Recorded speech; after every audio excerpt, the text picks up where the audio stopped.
Yodelay-o, yodelay-hoo, yodelay-hoo.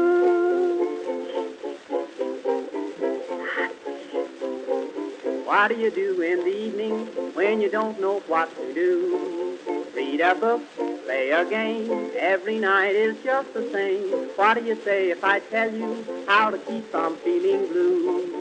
My advice is good to take and it's easier to do. When you're all alone, any old night, and you're feeling out of tune, pick up your hat, close up your flat, and get out and get under the moon. Underneath the bright, silvery light, you'll be feeling better soon. Pick up your hat, close up your flat, and get out and get under the moon. Look, look, look at the stars above. Look, look, look at those sweeties love. Oh boy, give me a night in June. I mean it, all you got to do any old night when you're feeling out of tune. Pick up your hat, close up your flat, and get out and get under the moon.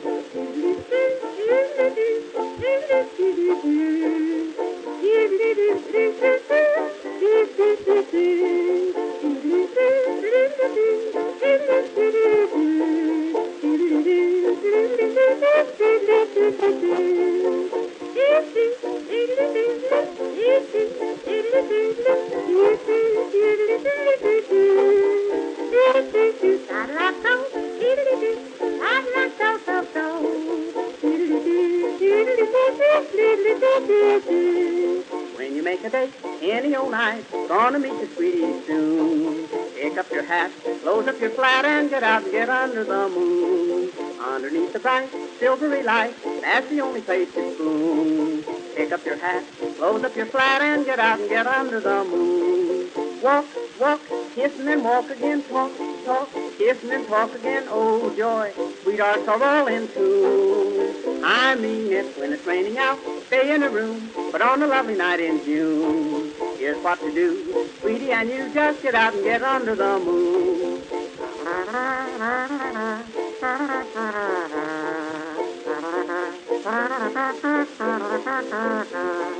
If you're with a girl and she is cold, says she doesn't want her spoon, don't you feel blue? Here's what you do, just get out and get under the moon. If you feel a kiss and she gets sore, she'll forget it mighty soon. Don't stop to fret, she'll learn to pet when you get her under the moon. Indoors, there's not a thing to do. In-laws walk in and out on you. Oh boy, sister and brother too. I've tried it, just take my advice. If she is nice, nice as any night in June, just take her hand, she'll understand, and get out and get under the moon.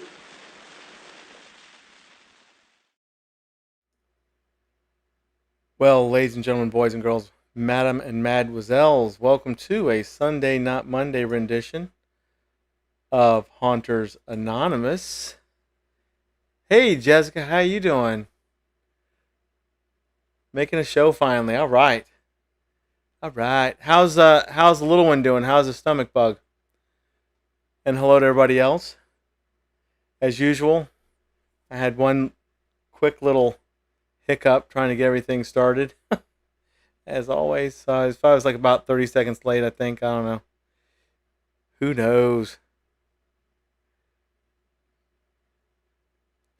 I'm doing good. How's the little one doing? How's the stomach bug? Doing better? Nice. Nice. That is a good thing. Let me click a few screens here, see what I break. I need to get back to this screen right here. There we go. That sucks. Well, when you're a kid, things like that are kind of bad. And it sucks for the parent too. But if he's doing okay, he's doing okay. That's all that matters. That is all that matters.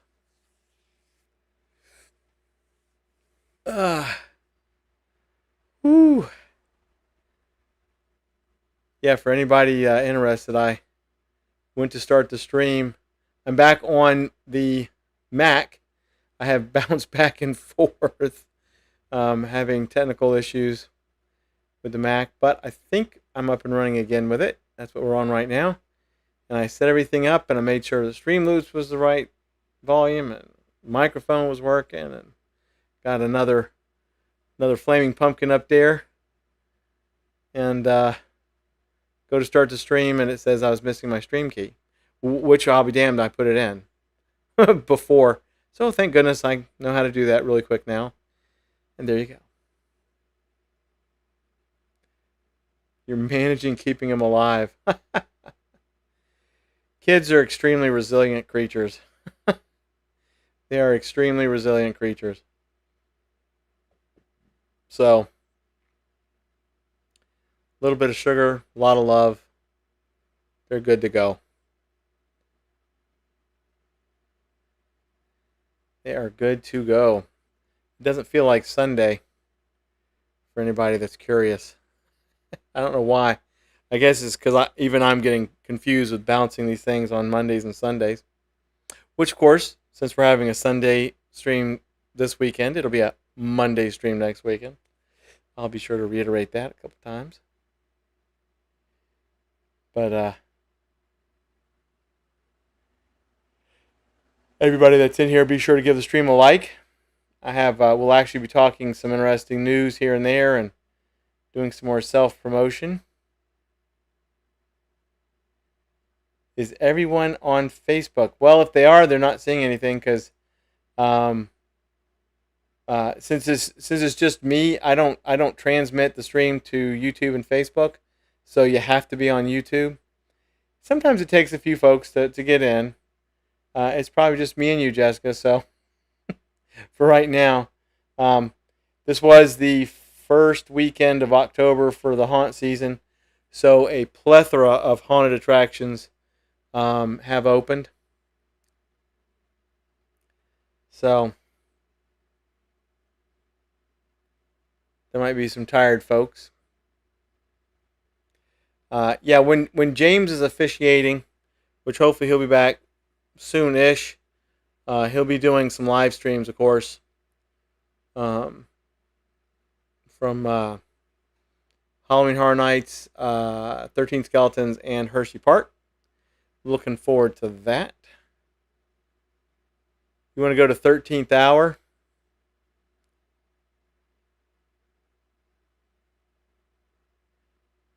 Yeah, it'd be cool if we weren't in pandemic mode and I had all the time in the world and I could hop in a rental car and just go see a bunch of haunts this season, but all the cards are against me. It's looking like 13th floor. Yeah. Yeah, that's a good one. I've never been to it. Have I? I have. Oh my God. In Columbus, Ohio, I believe. Yes. Actually, I think I went to it. Did I go to it? Seems like I have. I don't know. I'm just so old and senile, I swear to God. I'm forgetting. I've been fortunate to go to a good chunk of places. Nowhere near the amount that's in the United States. I would really like to one day, maybe in a few years, get on a plane, douse myself with Lysol, get on a plane, and go to the UK. They've got some pretty damn good haunted attractions there as well. I keep up with Scare Tour, which they basically are the premier haunt attraction news outlet, I guess is what you could call it. I watch them every Sunday. I didn't watch them this Sunday. It doesn't seem like that they have a show this Sunday. That'd be kind of weird. Hey Ranger, what's up? What is the best haunted attraction that you have been to? Wow. Honestly, okay, that's a great question. And that's why I can ramble on like I do, because y'all have these great questions. I've been to several of the top 10 haunted attractions in the United States. Like, for real top 10. Not, we're going to put on our Facebook page that we're the #1 haunted attraction in the solar system kind of crap. These have been independently researched and reviewed, like actual reviewer. Like when I say reviewers, I mean I go look at the people that go to them. People like me, you, spend the money, go there, spend the money in gas, hotel, whatever. So I've been fortunate to go to quite a few of them, which a chunk of them actually are in the southeast. So I'm going to say it's kind of hard, but I'll explain. House of Shock, which is unfortunately no longer with us, and I'll tell you why. House of Shock, it was a huge haunted attraction. There was awesome stuff in it, just awesome stuff. The actors were phenomenal. They've worked at House of Shock for a long time. They knew the place, they knew the business, they knew the owners, they knew everything. The sights, the smells, the sounds. It's in Metairie or New Orleans, so the amenities were awesome. Food, beignets. It was a whole package being in New Orleans. But they also had a fantastic midway.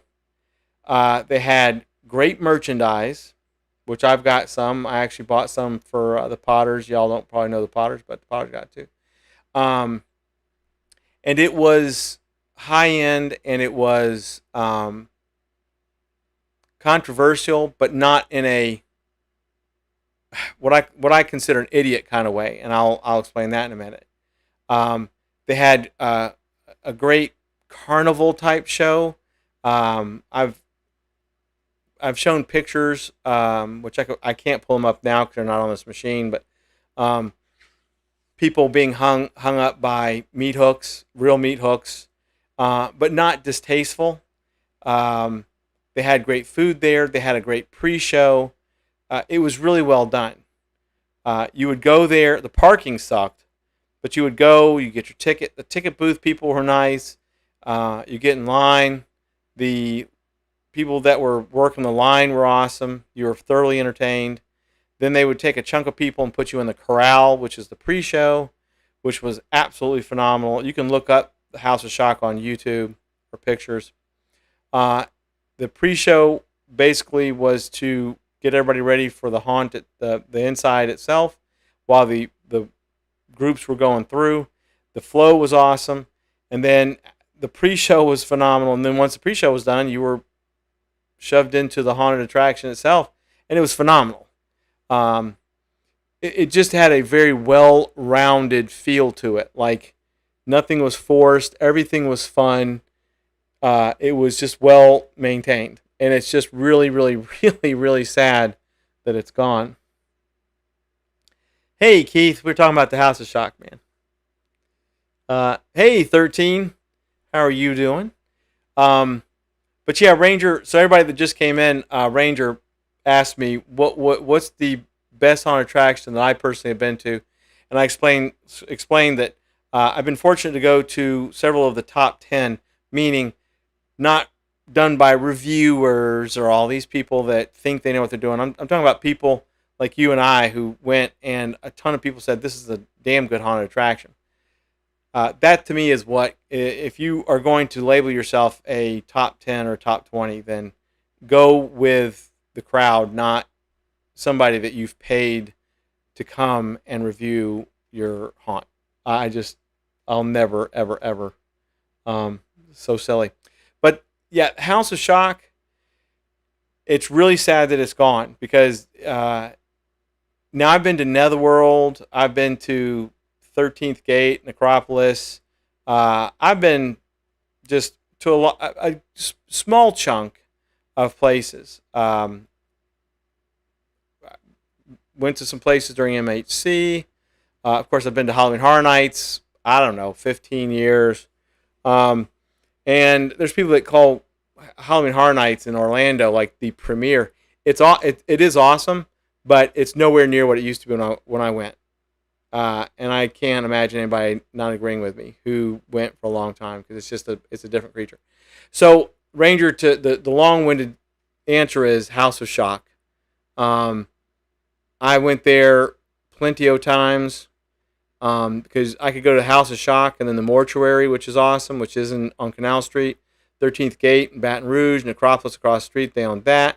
Then you had the Rise, which is relatively new. It's in Tickfaw, Louisiana. So you could just go to all these amazing haunted attractions in a weekend and just have a blast. So House of Shock. It's just sad that it's gone.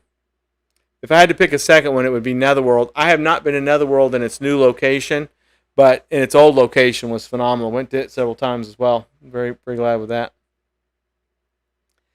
Let me catch up on some things. Nightbot's telling everybody to like and share. Oh, yeah, 13's right. Keith, the home tour was awesome. It was very cool. Speaking of Keith, I did the unboxing video today. I didn't have a chance to upload it before the show tonight, so I'm going to do it as soon as I'm off here. I'm going to upload it to my YouTube,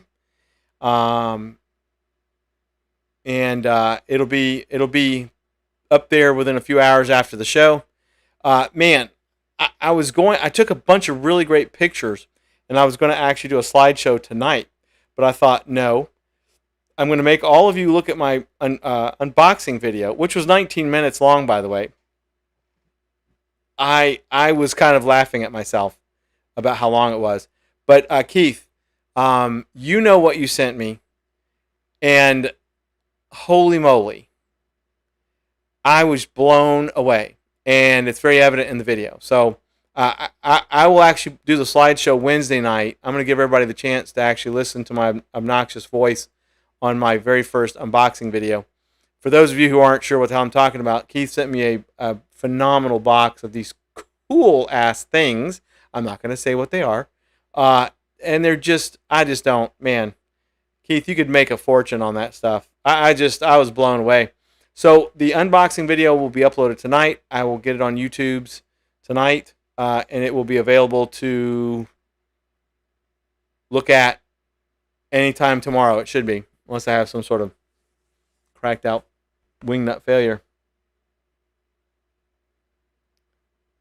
Yes, some trinkets for the shop. I'm stoked. Right now, they're all on my refrigerator. That's where I took the pictures, which I'll like I said, I'll do the slideshow Wednesday.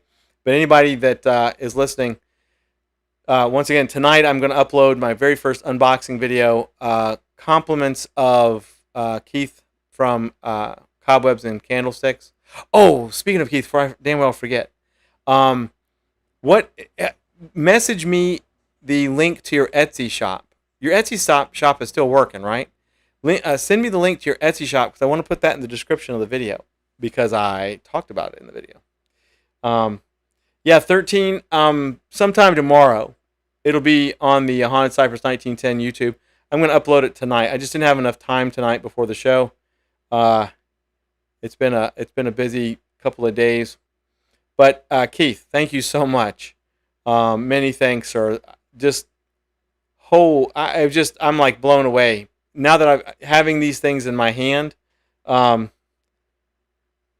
just, I don't know. The detail is they're just so cool.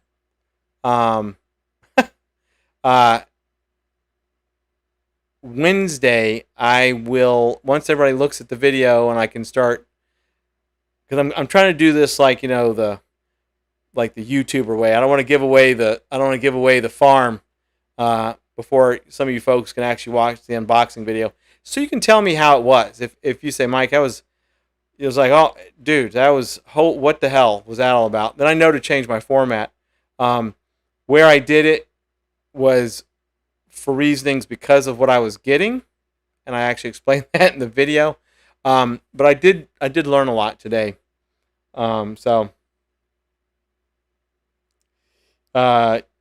Yeah, Keith, fill up your Etsy store, dude. I'm telling you, you know what? I'm just gonna say it right now because I've watched the video myself. this sounds obnoxious. I think I did a better job of reviewing your stuff than you do. that, as weird as that sounds, um, you'll show your videos and you're like, oh, look at this, look at that, look at that. I'm like, holy crap, no. You gotta get some damn high end pictures of that stuff, because it's dude, there's so much detail in that stuff that you can't. You gotta do justice to it. And when you get ready to do a website, I think you're well due for one. I think you have the stuff to do it. You just make the crap. Well, I tell you what. I'd love to say all of them are my favorite pieces, but there's one piece that I was just, holy crap, I was blown away by. You'll find out Wednesday. It forces y'all to come back Wednesday. It's like a two-parter. But so tonight I'll upload my very first unboxing video. Once again, compliments of the amazing Keith Runick from Cobwebs and Candlesticks. 19 minutes long. A little bit of humor here and there. You know me, I can't do anything without any humor. So whenever tomorrow any of y'all have a chance, it'll be up for the rest of whatever starting tomorrow, because I am going to upload it tonight. But once again, Keith, thank you so much. That was just, I was completely and utterly blown away and honored and privileged and humbled by the care package. So thank you so much. And then hopefully next year you're displaying in some of the bigger conventions, not necessarily Transworld, because Transworld's too freaking expensive. But Keith, I think that if I think you could do a full blown table at MHC and probably be overwhelmed by the amount of orders that you'll get. I'm thoroughly convinced of that. Like I said, they're super cool when you do the stuff and you do your making videos and stuff like that. You're like, oh my god, that's cool as hell. When you get them in your hand, totally different creature. Totally different creature. So, as in blown away type, totally different creature. So, I'll stop yapping about that. But definitely send me your Etsy store link. I'm going to put links to everything else, your Facebook page, and speaking of, Keith, I think you actually should make yourself a Facebook page if you don't have one. I know the group is cool because the group is designed to be a communal spot for folks, but I think you need to make yourself a page. Unless I'm like completely stupid and you've got one and I just don't know it. Because you need to make sure those people on the group come over and like the page. You know, the group is phenomenal too. Like I said, that's a communal site, but you need a Facebook page for the business. And so it is written, so let it be said. Hey Vic, what's up? Vic. How you doing? Vic, did you get rained out again? I'm noticing it's raining a lot in Alabama. I don't know why it's raining so much in Alabama.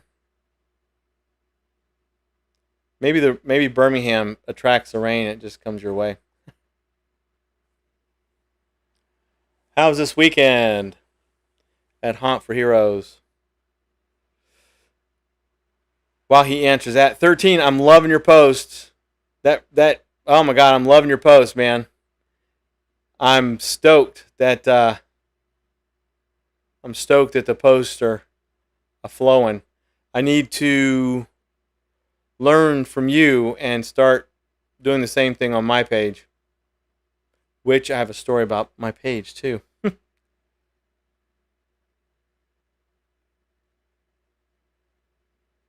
It did rain, but it's okay. It's the perils of having an outdoor attraction. Oh my god, yeah, all the posts for 13 are I'm like, I know that I won't make it there, but I'm excited that it's happening, and I'm excited that James is going to make it there and do a live stream. I'm living vicariously through everybody else, which is phenomenal.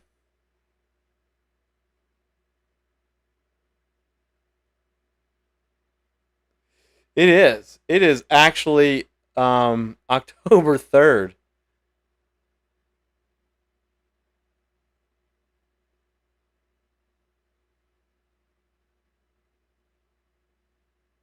Okay. All right. Okay, Vic. I think is the joke is you had 700 people minus 680. Is that the is that the attendance joke for the day? I'm amazed I actually got it. Yeah, 13. I can't believe it's October 3rd. I've actually had a few people contact me on my Facebook page, which has just blown me away, asking me if my decorations are all up yet, and I've had to say, well, not yet. I'm taking it kind of slower this year, and it's a bit more convoluted. And oh man, it's a bit more convoluted. Um, I seem to always want to have my stuff out in September, and I'm like, you know what? You just need to chill out. People have plenty of time to look at it for the weeks you've got in October. Yeah. Okay. We had 20 people come in. Old school math. Well, Vic, it's a start. It's a start, buddy. Every little bit counts, and you still got plenty of weekends left in October. I thoroughly recommend that you do what James recommended. Let him help you. In our super secret private chat there. Um, it will actually help. It's the ads have helped Haunters Anonymous. So get with James and let him do his magic. Let him do it. He said he had 2 days of rain in a row. We have had today off and on rain. It's been overcast all day. All right. Well, Vic, just be proactive. Go get in super secret chat and tell him you're ready. And he can do it really quick. And he wouldn't have offered if he didn't want to do it for you. So it's cheap. Oddly enough, for Facebook, it's cheap. And it will help get the word out. And since he's going to localize it, it won't go. I don't know. I think he can determine how many miles away from center point. You want to definitely at least reach Birmingham. But total side note. So I'm still working on the website. The website is actually functional. I've got to work on the house history and Roziki's history. But I have actually engaged my eBay shop, which is right now is just it's stuff I'm selling, but it's test items. It's no Halloween stuff yet. And I've actually started a Halloween radio. There's one channel right now. It's called Roziki Radio. And the one channel right now are, I believe, 10 or 11 spooky ghost stories from my childhood, which I love. Wade Jennings, I think his name is Wade Jennings. Wait, is that a country singer? Wade Denning? His name is Wade Denning. Anyway, it's about 30, 35 minutes worth of ghost stories, and I've made sure they're in the order they're supposed to be. So if you get bored and need some cool listening material, I'll be adding more stuff to Roziki Radio this coming week. But there is one channel right now, Spooky Ghost Stories with Sounds. Ghost Stories with Spooky Sounds. One of those two. And it's the album was made in the early 70s, and it's phenomenal. I listen to it when I really want to get in the Halloween spirit. So do check out Cypress1910.com and go to Roziki Radio. And I'll be including a ton of sound effects too. Yeah, Waylon Jennings' country. I think this guy's name is Wade Denning. The guy that does, it's either Wade Jennings or Wade. It's Wade Dennings. He's the guy that does all the stories. But if you go to Cypress1910.com and go to Roziki Radio, there's one channel active right now, and it's the Spooky Ghost Stories. Some of you may be old enough to remember it, but I've just decided that I've been wanting to have my own quote unquote radio station, and since I can host it myself, I figure why not. Speaking of oddball things on Facebook, for God's sakes, the website address is Cypress1910.com. Facebook absolutely will not let me use that. It tells me it goes against community standards. It will not let me put it on the website on Facebook. And I've even tried to go and like have it appealed. So I took one of my other domain names, fearallyear.com, and it let me put that on there, and it redirects to Cypress 1910. Little technology, diddly do nobody asked for. It's just one more reason why I hate Facebook. And then I tried to attach the merch store from the website, shirts and mugs and stuff, to Facebook, and it wouldn't let me do that because it didn't like the web address. So screw Facebook. I'll do it my own way.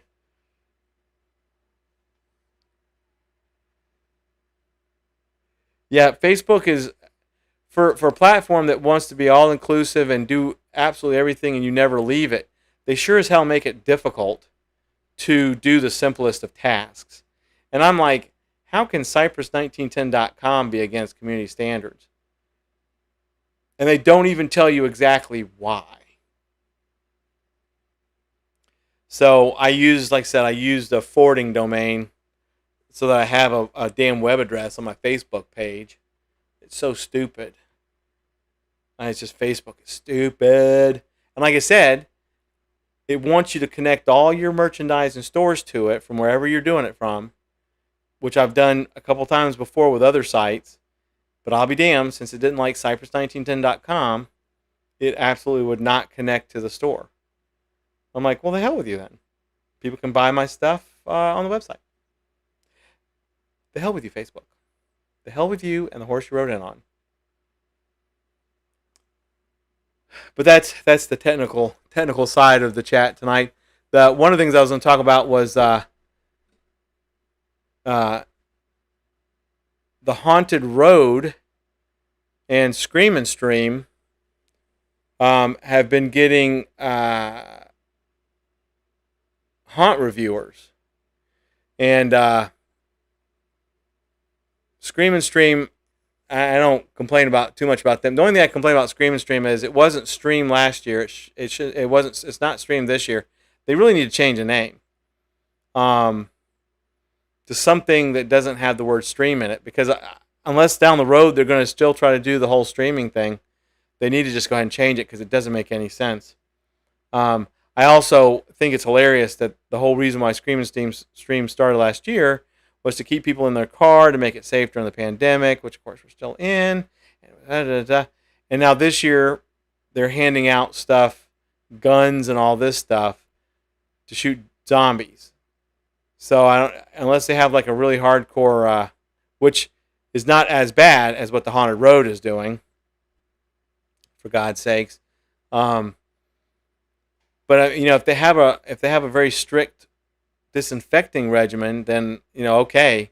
It's just funny for something that started last year, kind of like Haunted Road, to try and eliminate face-to-face during a pandemic. They sure have gone like 180 degrees to, here you go, this zombie shooting gun has touched 200 other people, so why don't you just take it and lick it? Not nearly as bad as the Haunted Road, though. Oh my God. Holy crap. I know that James and I gave Haunted Road a lot of hell last year. I know a lot of people are like, well, what's your deal? What's your problem with these places? But this year, the Haunted Road, which I'm amazed it actually is still around, but because they did not get a lot of good press last year. But before I tell you what they're doing this year, the Haunted Road is actually paying reviewers to come and review them. And when I say pay, town, they pay for the entrance fee, they pay for their lodging, they pay for their food to review them. And that's really okay. So you're basically paying for your review. You're paying for a good review, is what you're doing. It's really pathetic.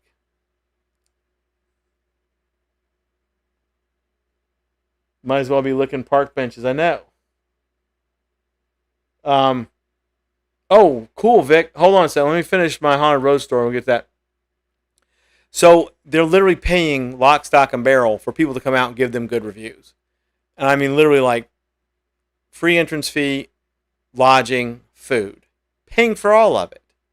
That's and the reviewers are admitting that. I think that's pathetic. But the Haunted Road this year, it's apparently a 45-minute drive through. 45 minutes.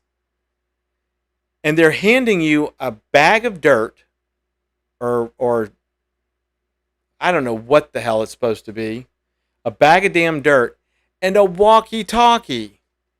A walkie-talkie that you touch with your grubby little pandemic hands, put up to your nasty, spit-filled, breathy mouth,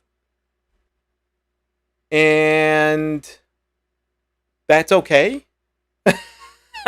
So they went from like a driving whatever to try and keep people safe from the pandemic to handing you a bunch of stuff, including something that you're going to put 2 inches from your damn mouth. My jaw dropped to the ground. So the Haunted Road are just a bunch of idiots. Plain and simple. They don't know what they're doing. They have no game plan. I don't understand at all how they still operate. So I hope they don't become a super spreader event because they're giving people bags of dirt and a walkie-talkie that people are going to cough all over and sneeze on and lick and hork all over and spray their vile mouth juices all over. Ugh, God, it ticked me off. But that's all I'm going to say about that. Don't go to the Haunted Road. All right. Vic says, we had a news crew come out last night. That is awesome. Where did the news crew come from, Vic? Was it there in Centerpoint or Birmingham or somewhere else? You don't want to pay for no review, Vic. $3.50. Hope you don't run out of gas, right? Well, we covered all that stuff about drive-through haunts last year. Totally no reason to reiterate it. And I wouldn't even talk about Scream and Stream and or the Haunted Road if it just weren't for the fact that literally, and I'll leave Scream and Stream alone. They've moved location. They look like they're actually evolving. Aside from the touchy-feely, pandemic-y, plasticky zombie gun things. But the Haunted Road, literally, why don't they just give a communal lollipop to everybody? Here's a lollipop that 300 people have licked. It's part of the show. The idea is you take it and you lick it too. Why don't they just do that? It's just pathetic. It's just pathetic. And like I said, I'll just leave it at that. It's just gross. It grossed me out. I wouldn't do that if we weren't in a pandemic.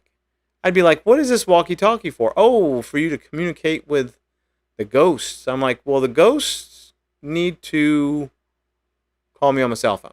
Because I'm not putting, no, thank you. It's like licking a Walmart shopping cart. Blah. Anyway. Ranger said, 10-4. Regarding House's Shot being your favorite haunted attraction, so I heard about it defunct. You mentioned that it was controversial. Why was that? And then Vic says, if you lick it, it's yours. Yeah, no kidding. If you blah. Yeah, Vic, tell me if the news crew was from Centerpoint or Birmingham or somewhere else. Hopefully it's Birmingham. Um, Ranger, the House of Shock. It the unfortunately the owners, they sucked the place dry, and there was a couple of years that were kind of controversial to the point where there was no money to run the show anymore, and it's kind of sad. That's not the controversial part, though. It was kind of controversial to the folks, that were looking at it as a business. But um, um, House of Shock was purchased a few years ago by 13th Floor, who own a few haunted attractions. Uh, Quite honestly, they go and find haunted attractions that aren't doing well, that are going for rock bottom clearance coupon prices, and snag them up. They bought one in Jacksonville. They own 3 or 4. They just relinquished one last year. I can't remember where it's at, but it was a 13th Floor owned haunted attraction that they bought, and they sold it to a private entity, which is good. You shouldn't have one entity having a market over a plethora of haunted attractions, and that's really what they were doing. The House of Shock went for pennies on a dollar for the most part, and what they ended up doing was they got rid of all the cool stuff. They turned it into 2 or 3 haunted attractions. You got to pay extra tickets for. Just a cash cow. I haven't been to it since they bought it. I think it's called New Orleans Nightmare, I think. Just really kind of sad because House of Shock was cool. The controversial part was for many, many, many, many, many, many, many years. There's a lot of satanic symbolism. Hellfire, brimstone, the sideshow workers, the stuff that they did, which is, you see it everywhere. Like, say, putting the meat hooks in or the hooks in and being hung from rafters, and oh my God, I can't remember the name of their mascot. Oh my God, he was basically a priest devil. The pre-show was pretty satanical, but not satanic. A lot of imagery. The clips they would show on the big screens prior to the pre-show were pretty gory, from controversial films that I now cannot remember the name of any of them. So it was just really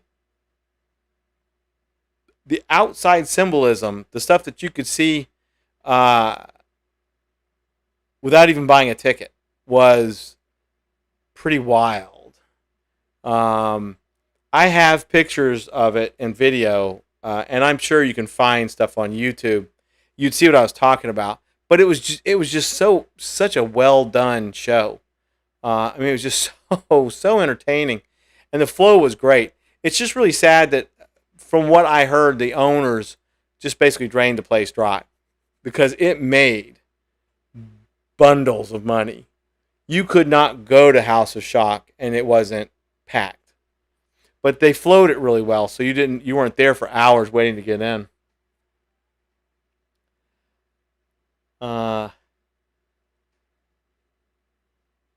Vic says, I believe it's at Centerpoint, but I'm not 100% sure.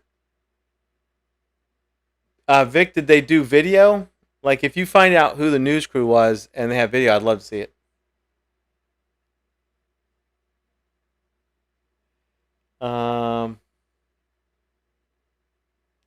Vic, y'all know what y'all are doing.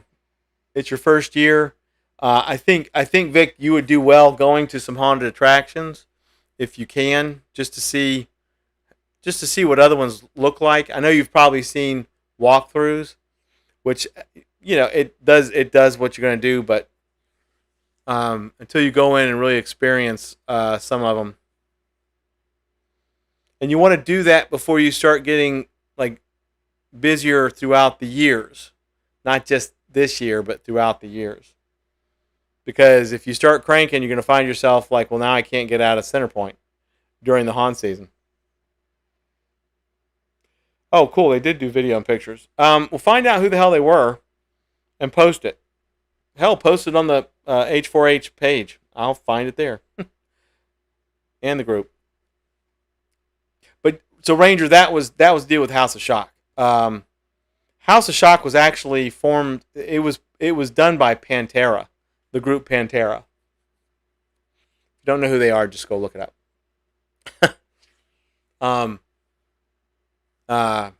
Like I said, every haunted attraction I've been to except one, I can't remember, and it was during MHC, and I cannot remember who the hell it was. It was some off the wall. It almost looked like a mom and pop. We had to travel 40 minutes in a bus. We got there, and it was the most dangerous thing I've ever been in. And I actually left there, and I said, you should be shut down. I got on the bus, and we were all talking about it, how terrible it was. But House of Shock, like I said, it's a shame.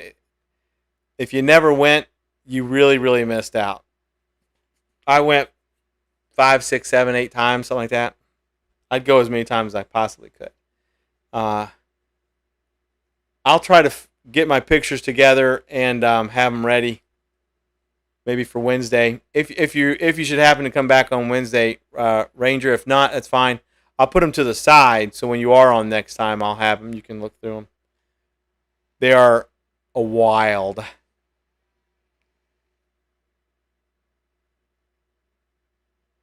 It won't make, well, Vic, it may make you jealous if you go to other haunts. But I mean, you've got places that are spending tons of money. I mean, Netherworld. Netherworld is like always comes to mind because they've spent so damn much money, and I don't know what the new. I think I've been told that the new place is the same, but Netherworld spent so much money. It's been around so long that their queue line inside was a museum of all the animatronics and all the props and all these things that they've used throughout the years, like a museum. And that was in the queue line, and that's before you went into the attraction itself.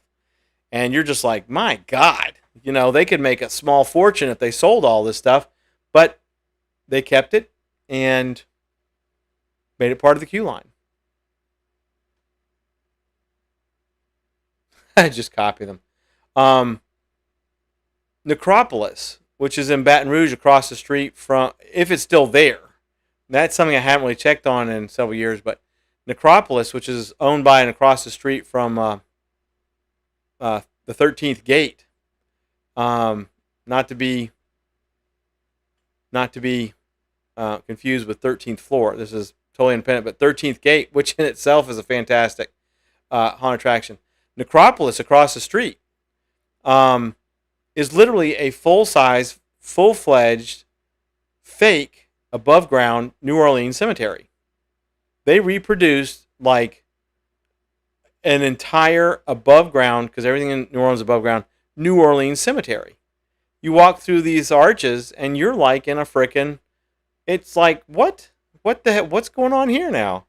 And there's people that jump from the tops of the mausoleums and over your head, and oh my God, it's so cool. And their pre-show is you're in this center point, and it's a voodoo queen, and she's doing all these voodoo things, and it's fire, and you're like, this is the first time I ever went. I'm like, now, did they just buy this, and now they're just desecrating these graves, or what? But no, they made a full ass-fledged, above-ground, fake, but 100% real-looking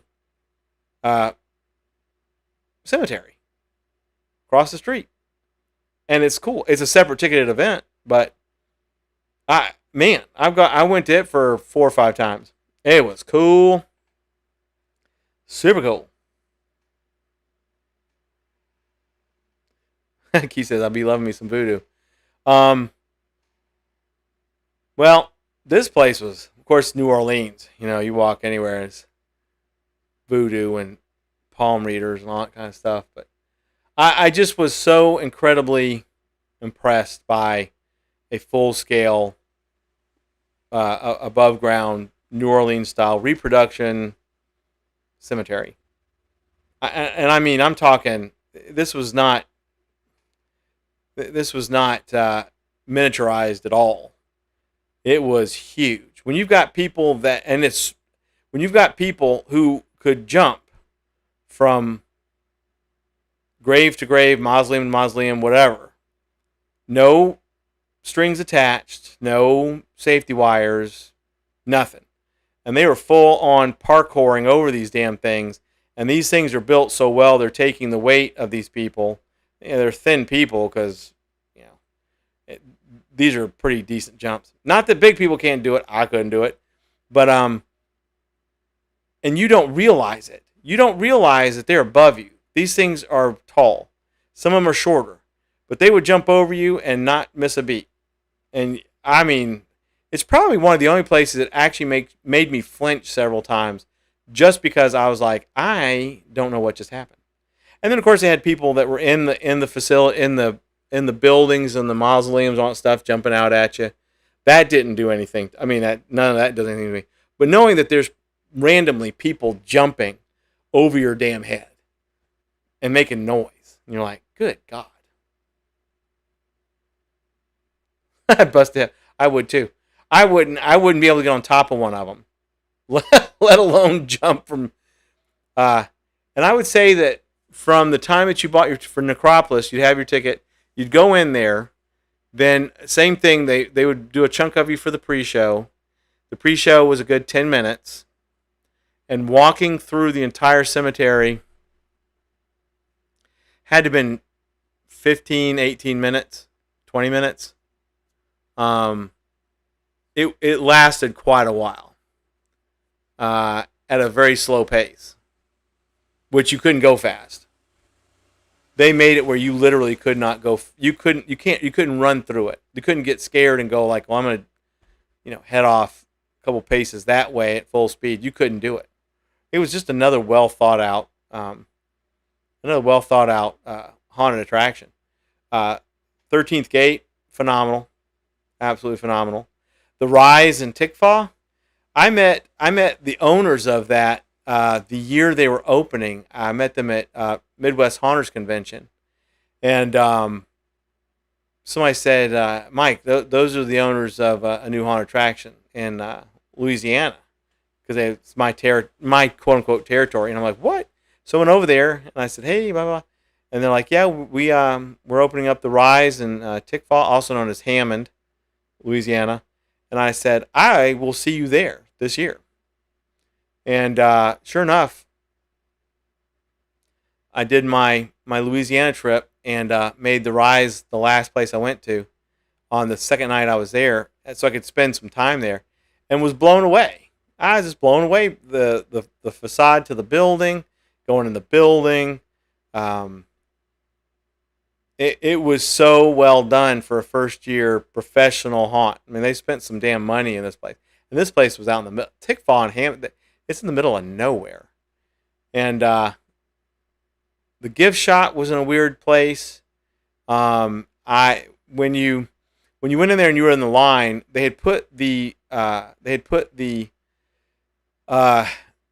gift shop in the line.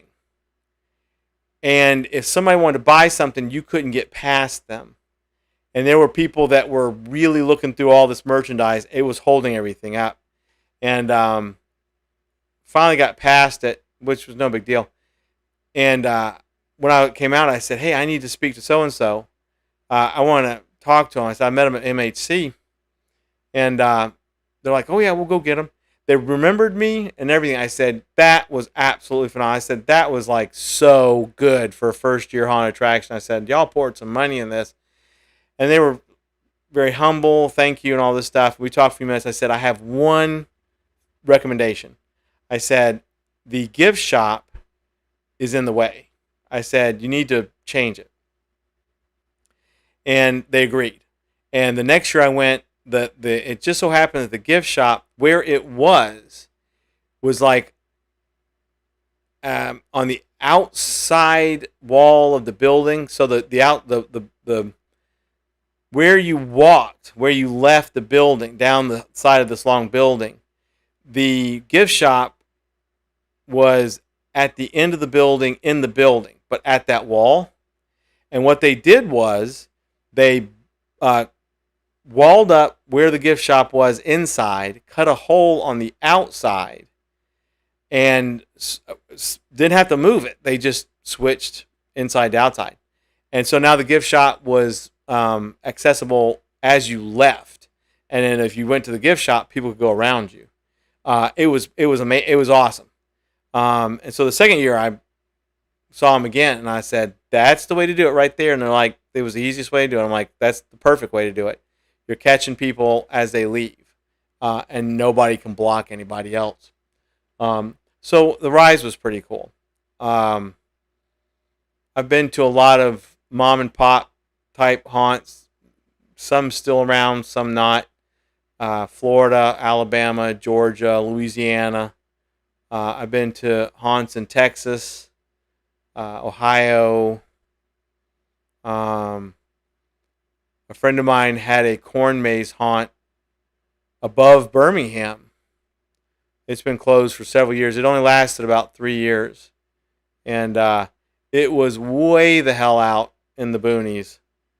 And it just wasn't advertised all that well. It was a corn maze. Corn mazes are a pain in the ass to maintain. Because no matter what you do, the folks are going to cut through. They're not going to stay on the path. They're going to freak out. They're going to make their own path, which then ruins the corn maze. I went there twice. Didn't make it there the third year, and that was their last year. The first year I was there, about a quarter of the corn maze got ruined the first 2 nights by people that weren't staying on the path. It's kind of a bummer for them. So corn mazes are just entirely too hard to. I'm just rambling on about stuff now. It's kind of odd. I really wish House of Shock was still around, but I haven't really heard many good things about New Orleans Nightmare. I'm pretty sure that's what it's called now. But it is what it is. I'll eventually go see it. He says they should have put up hay bales. Yeah, they should. Well, they could, yeah. But depending on the size of your corn maze, trying to make a hay bale fencing can get really expensive. The second year, what they did, they basically put in rope, which they had to do. It takes away from the creepiness of getting lost in a corn maze. But when you get lost in a corn maze and you start making your own paths and you're ruining the corn maze, because you can't fix a corn maze. You can fix a wall in a haunt if somebody runs down a haunt. But,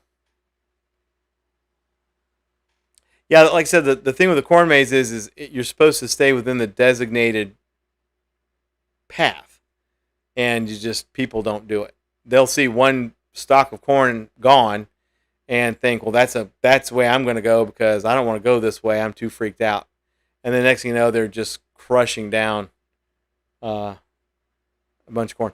I like going to them when I feel like it. I would never own one. It's just way too much work. Too much work and too easily damaged. For anybody that was wondering about my take on corn mazes, as we meander around the different types of haunted attraction. Trying to think anything unusual. I've told my story about the Big Lots kid haunt in the old post office. Jessica, thank you so much. You have a great night too. Hope we didn't bore the hell out of you. Take care of yourself. We will see you again. Hey, Danny, what's up?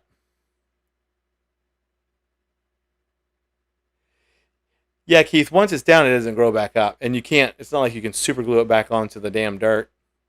It's just, I don't know. It's just, there's places that have been doing it for so long that they know the dealio and they know how to keep people in check and they're great at it. But corn mazes are very, if you notice, corn mazes are very few and far between in the United States.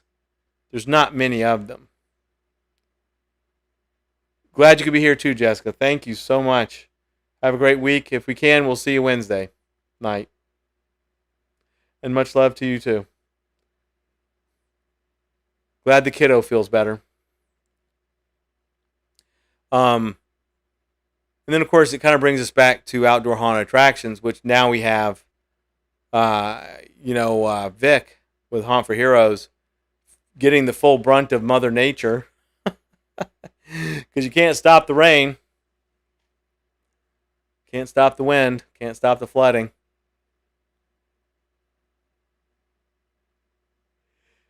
Being indoors is, it's the ultimate goal for a haunt owner. There's more rules and regulations, but it's you're out of the elements. You can build year round. You can store your stuff where you display it. It's just it's the holy grail, of being a haunt attraction owner. Outdoor attractions, the fire marshal will come and check you out, but much more lax. Typically, outdoor haunted attractions are much cheaper to run, and many times much cheaper to build because you're having to do things that can withstand the elements, which means you don't go and buy $20,000 or $40,000 animatronic props and put them out in the middle of the field. Vic says it would be so much easier. It would be, it really would. It's just, like I said, it's the holy grail. But like I say, you pay the cost. You pay the cost of either owning, renting, installing and or upkeeping a fire suppression system. Then you've got your electric bill's going to be more expensive. Everything is just going to be more expensive. If you're renting, rent's going to be expensive. If you're renting, you might get kicked out. That's happened now to 2 or 3 places this year so far. They were just booted out, primarily because the owner of the building just needed to sell, sell it or have a full-time renter. A lot of people that rent buildings don't necessarily stay there year-round. They want to do a short-term lease, kind of like Spirit Halloween stores do. But when you have a building that's literally, for some reason, kind of like the Staples building here in Pensacola, that nobody wants to occupy because it's in a really weird location, then you take what you can get. But then you can charge a premium for a short-term lease. And people will pay a premium for a short-term lease to have a haunted attraction. Keith says, indoors would be ideal if you could swing it. And a lot of places do. Netherworld, I think, was renting the old building for years. And I think they own what they are in now. Anybody that knows differently, tell me. But I believe that the place they were in, they were actually renting and had been renting for years. And I don't know if they knew they were needing to leave or they decided to leave because they wanted to. I can't remember. But the place they're in now, I believe they do own. And the parking is probably much better. One thing, Ranger, if you're still with me, about House of Shock was the parking. House of Shock, which was on Butterworth, I think it was called Butterworth Street. Technically it was in Metairie, but everybody said New Orleans. Literally, it was in an industrial area, but it was butting up against a residential area. So they had no parking to speak of, very limited. People would park in the streets. They'd park next to people's houses.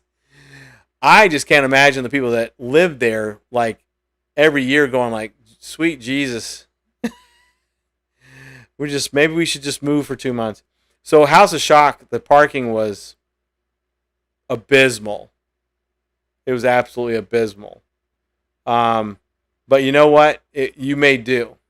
You find yourself a little nook, make sure you weren't in a spot that you were going to get towed or blocking somebody's driveway, and you lock the car up and put your alarm on and go to the House of Shock. Definitely abysmal parking though. Actually, Netherworld in their old building was not much better. They had extremely limited parking. You got there early just so you could get a parking space. 13's asking, Vic, are you taking down Creepy Town facade as well or leaving it up? Vic says, I think my time will come the more you grow and get better. Yeah. So Vic, 13 was wondering, are you leaving Creepy Town up all year round? Or will you be disassembling it? Vic says he has a 999 plan. Was that 9 years to make 9 million? To have a 9 place? So Vic, are you Vic, I think you said you were going to leave it up, right? Because you're expanding it. But 13 wants to know: Are you dismantling? Are you dismantling everything after the season's over, or are you leaving it up? 13 will take him a second. Vic says Creepy Town facade will stay up, and we will add on to it to open up to other things throughout the year.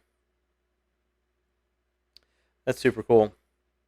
Vic, it's interesting. I think anybody that I've talked about this a couple times before, but Vic, what's really cool about the facades that you did, it really, really reminds me of here in Pensacola, St. Anne's Catholic Church on Sophie Field Road. They had this thing called St. Anne's Roundup, and they had acres worth of pecan trees. And they did the same thing. They built a small western town facade, like in a big area of the pecan tree field, and they had all kinds of events with it throughout the year, and it stayed up. It was built to last, and it was built for the weather. And they would do like a Halloween event, then Christmas. They would decorate everything in lights. And they would use it for a few different things throughout the year as well.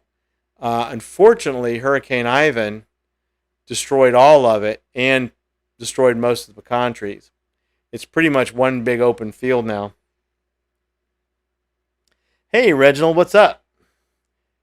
Universal is okay this year. They didn't bring back Holidays and Hells, but they brought back the studio horror tram and mix the purge with it. That's cool. Reginald, how are you doing, buddy? How's your arm?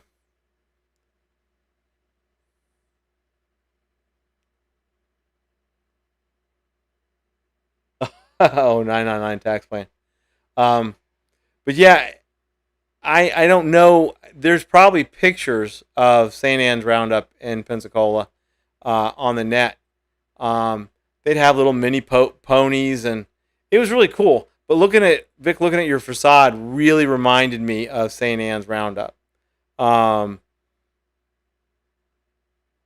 had the bank and the saloon and just everything. It was really, really cool. But it literally got absolutely destroyed during Hurricane Ivan. And like I said, this field of pecan trees, hundreds of pecan trees. And there's probably a couple dozen left of the pecan trees, and they're pretty ratted out looking. And everybody looked forward to it. And then, of course, when they did the Christmas lights, they decorated every pecan tree. They decorated everything. This is before there was LED lighting. Gulf Power would give them a good rate because they were using so much power. A couple years ago, their committee had thought about bringing it back, and my mom goes to church there, and she had told them to get a hold of me, and I would help them work out how they could easily do everything in LED and the programmable LEDs and everything else. And I don't think the money was there to do it because they were building another building or something. It'd be really cool if they brought it back. People very much enjoyed it, and actually they took donations, so it brought them in money too. Original says the arm is doing better. That's good to hear. I've been kind of meaning to just send you a message just to ask you about, like, well, no, we'll wait till you get on here. I figured we'd see you again. So 13, Vic says they're going to do weddings, birthdays, and stuff like that. Anything to use the cool facades they built to make money for 3 Hots and a Cot. I think that's very cool. It makes a lot of sense, honestly. I'm looking forward to, now that we've seen the rooftop view, Vic, of how much how much extra land there is. I kind of wanted to yawn, and my brain wouldn't let me do it, so I was stuttering. But you've got quite a bit of room to grow. 13 says it came out really good. I agree. It looks really, really good.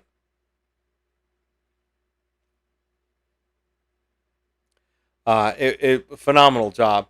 We need to build up the numbers of the people getting there. I don't know how many more weekends we've got in October. I haven't looked at a calendar. Vic, though, I think that we were talking about Krampus, and I know that's kind of iffy, but I think you really should think about doing a holiday theme. If you haven't already, I think that if you actually build some Christmas trees and stuff like that, and do it by donation or by tickets, I think you could make some good money on a couple of weekends in December, having it as a just an open display. You could do it probably by donation, I guess. People could walk around, serve hot chocolate. Vic says there's a lot of people that stop by and take pictures. Well, you got to have somebody. Hopefully, you got people out there yelling at them. Don't just take pictures. Come in and enjoy it.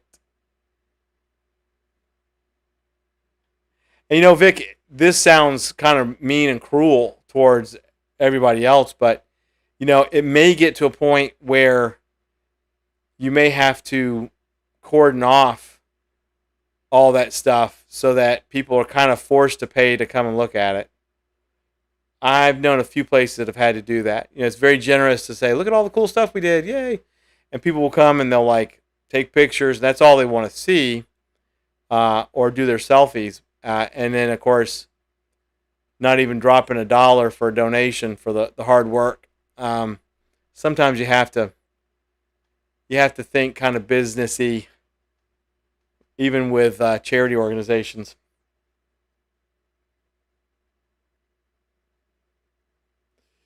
Vic says 2 funeral homes want him to build some horse-drawn carriages. Hearses. That would be actually awesome.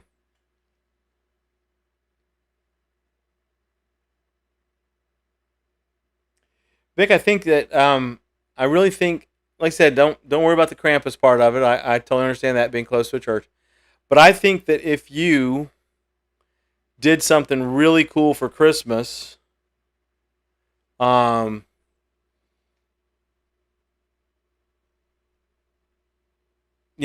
do some stuff like use Edison style bulbs, make it look kind of antique-y like it does now, and just do it something really cool, kind of like a festival. You'd probably get a lot of the church folk down the street coming, and then, like I said, you could do it by donation and tell everybody why you're doing it, and I bet you would have a lot of people showing up. You're going to have a lot of people, if you do that, you'll have a lot of people that will be like, oh man, they're doing like a Christmas thing, and they're like, well, you missed our Halloween thing. Like, oh my God, I didn't know you had a Halloween thing. You'll have people that do that too. There's places that they'll do Krampus, and they're like, this is cool as hell. And like, well, why didn't you come for the haunt in October? Like, we didn't know you were doing one in October. It happens. It happens all the time. I think you really should, though. I think you should. I think you would probably make a good chunk of money in donations for doing Christmas. People are in the giving spirit. This year, it's going to be interesting since money's tight for a lot of people, but and I guess if it's any consolation, normally by now, I would have heard a lot of haunted attractions saying that they've had record numbers and this, that, and the other. Last year, of course, they were doing it, but of course, they also weren't putting out there that haunted attractions within a 300-mile radius had to close down. So, of course, they're the only place to go to. This year, you're not hearing it for two reasons. One, I'm pretty sure people don't have the amount of money to spend that they'd like to, for one, and a lot of haunted attractions have opened this year. So that extra flow of people some of these places were getting because they thought they were really cool is not happening. It's now being spread out again. And Vic, tell me if I'm wrong. If you may know better than me, I haven't looked it up. Are there any haunted attractions in Birmingham? That's the closest city to you. It's the biggest ass city to you, being it's the capital of Alabama. Yeah, the church supports you. Yeah, I know they let you use their parking. So that's what I'm saying is if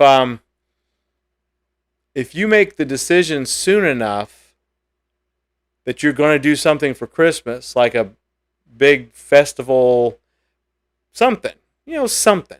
Christmas trees and Santa Claus sitting there ho-ho-hoing and Christmas food and hot cocoa, and because I know it gets cold in Alabama. It's North Alabama. So I know, you get like a winter type wonderland up there at some point. I think if you start advertising for it,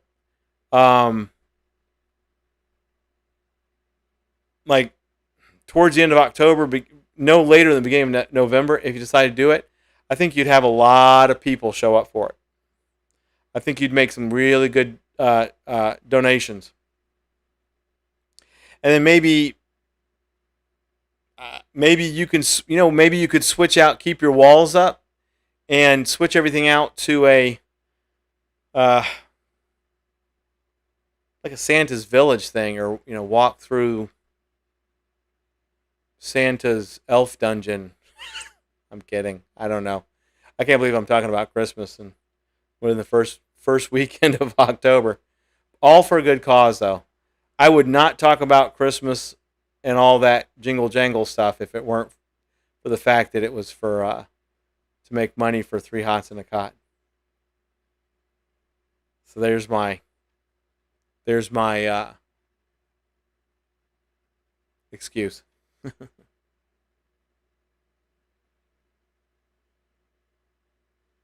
There's a few that are 30 minutes away from. So there's actually haunted attractions that are 30-minute haunted attractions now, not conventions or weekend clown orgies or whatever the hell. Well,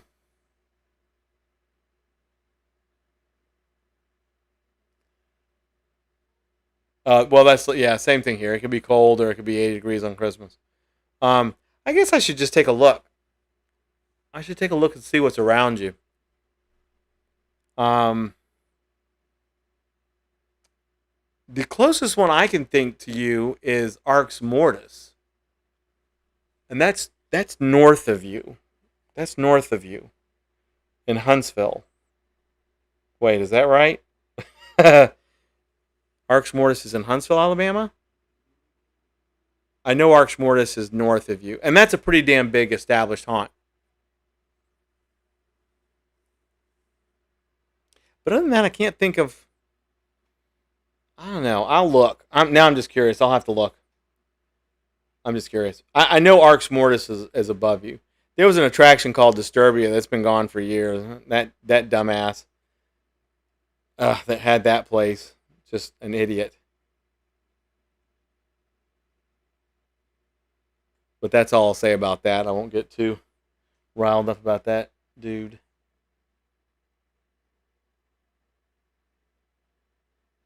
Full on haunted houses. Okay. You don't have a lot of Christmas stuff. You have to spend a small fortune. I don't think I don't think as much as you think, honestly, Vic. I mean,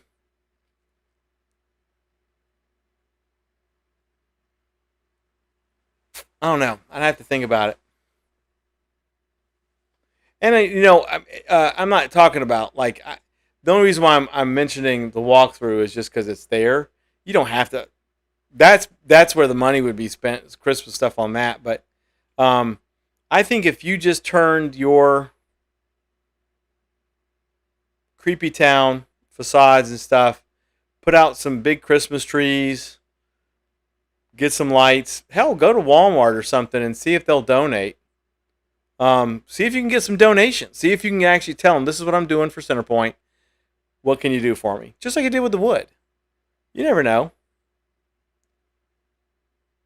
I think though that you could do a small bit of stuff and um, give it the Christmassy feel, and it'd give folks a place to go, something different to do, a place to commune, have some hot cocoa, maybe some more of them damn sausage dogs, but I still want one.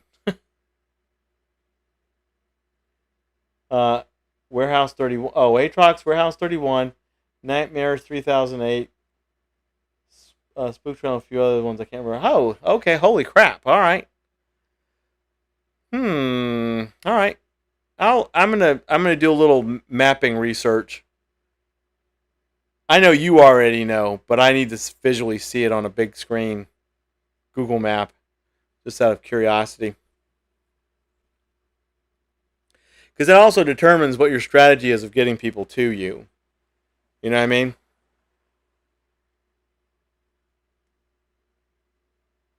I've heard of all three of those. Spook Trail, unless that's part of 3008. I don't know. Yeah, that's cool.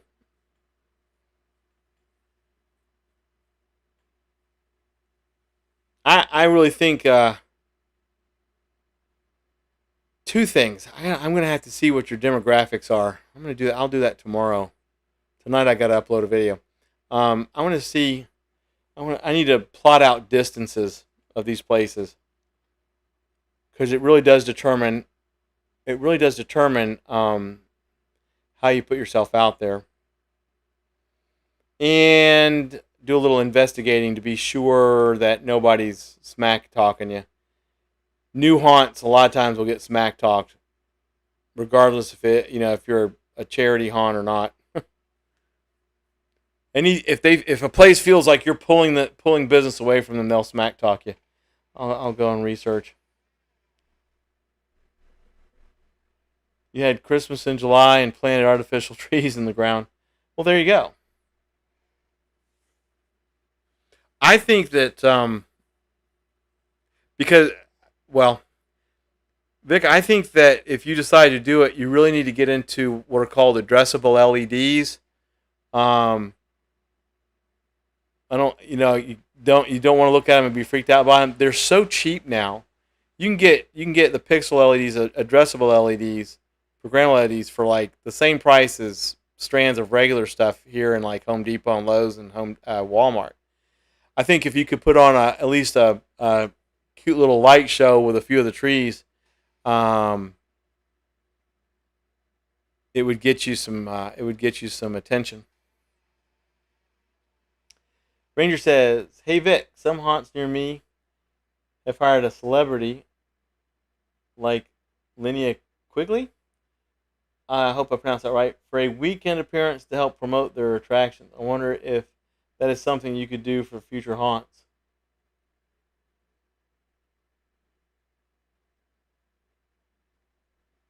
Uh, yeah, Vic. I'm gonna start monitoring some of these places. Ranger, I can imagine if I don't think they'd be able pay anybody anything, but they may be able to have somebody come and donate their time. Since it's a charity haunt for Three Hots, they wouldn't be able to spend any money. But there might be some folks, some celebs in Alabama somewhere that would be happy to come up, and maybe just for lodging and some food, they'd help get the word out.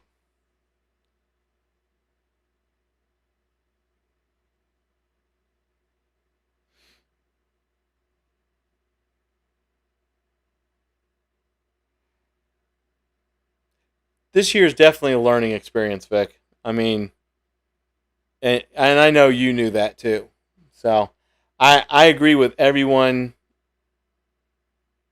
It's phenomenal. Everything looks amazing. It's definitely not like, it's definitely like you bought a big roll of black plastic from Home Depot and built yourself a haunt.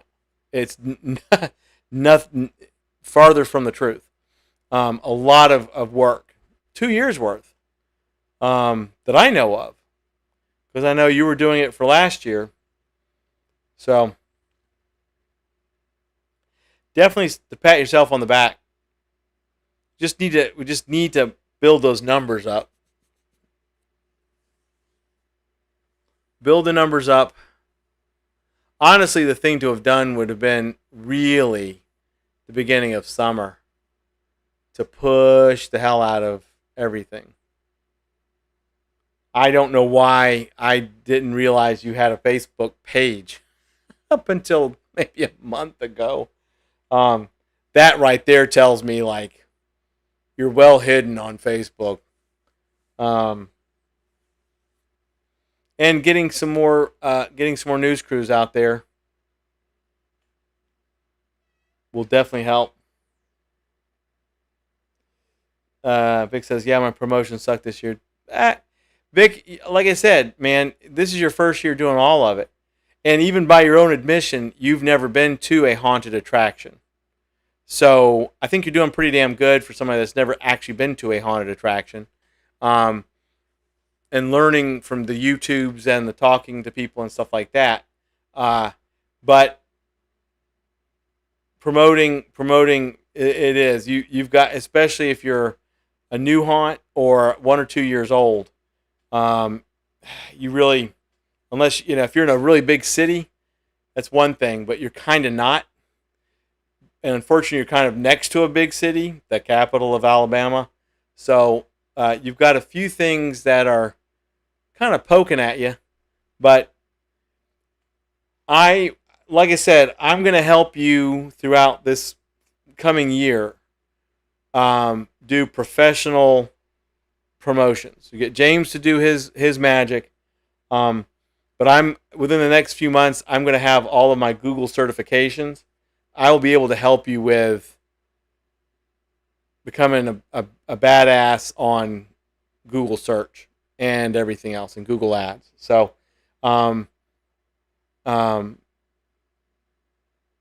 you'll have the unholy hell promoted out of you for next year. Easy enough.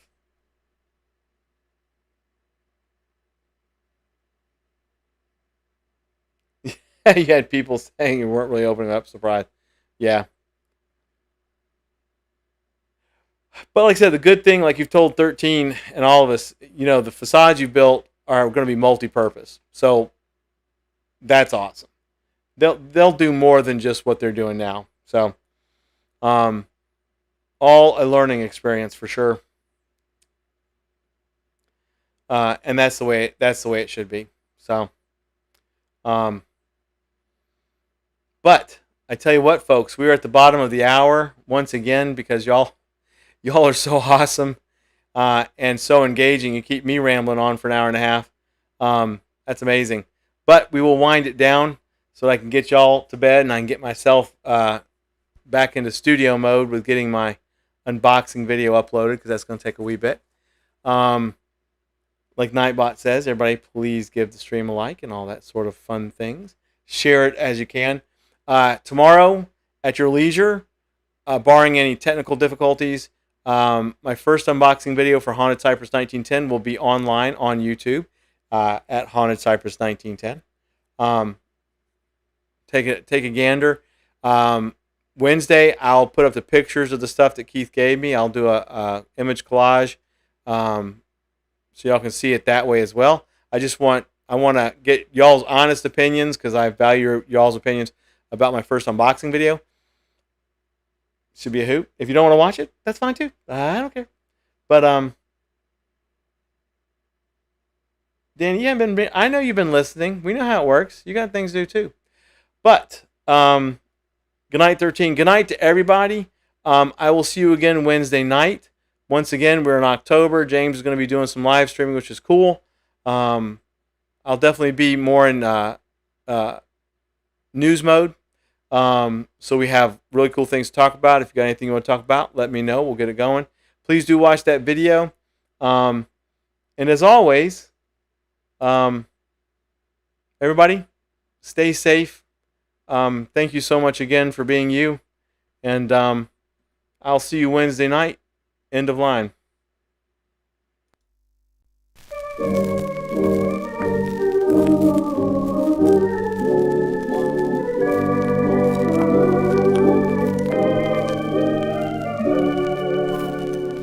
The house is haunted by the echo of your last goodbye.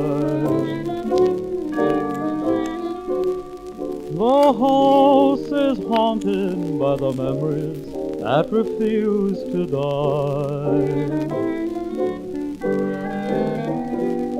I can't get away from a vision that brings intimate glimpses of intimate things. A voice in my heart, like a torch singer sings.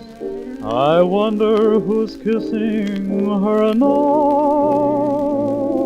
The house is haunted by the echo of your favorite song.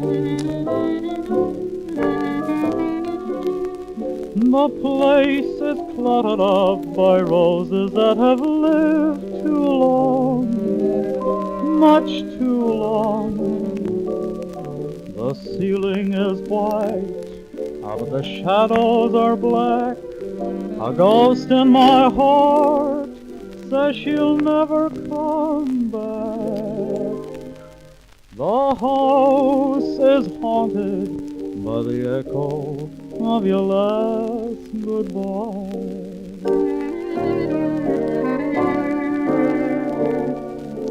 Lights are soft and low tonight, summer breezes blow tonight, and to think that we're apart, knowing you refuse to love someone that you used to love. There's a chill within my heart. I hate to be alone when evening falls. I'm so afraid of all those empty halls, doors and walls.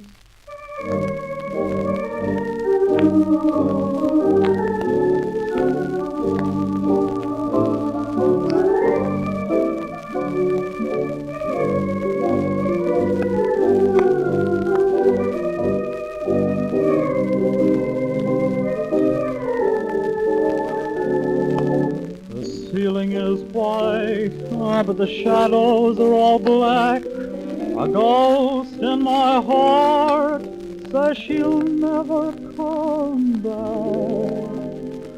The house is haunted by the echo of your last goodbye.